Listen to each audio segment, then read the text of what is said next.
Hello friends, welcome to மாங்கனி சமையல்.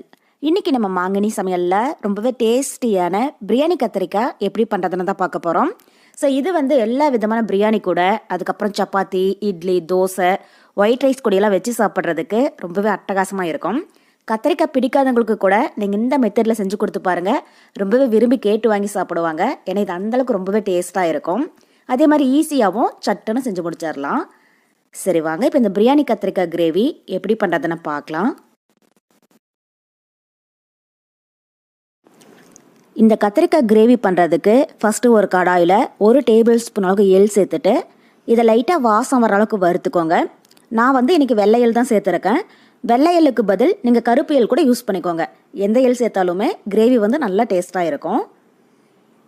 இப்போ பாருங்கள், எள் லைட்டாக வறுப்பட்டு அங்கங்கே வெடிக்க ஆரம்பிச்சிடுச்சு. இப்போ இந்த மாதிரி லைட்டாக பொரிஞ்சு வரும்போது இதில் ஒரு 3 டேபிள்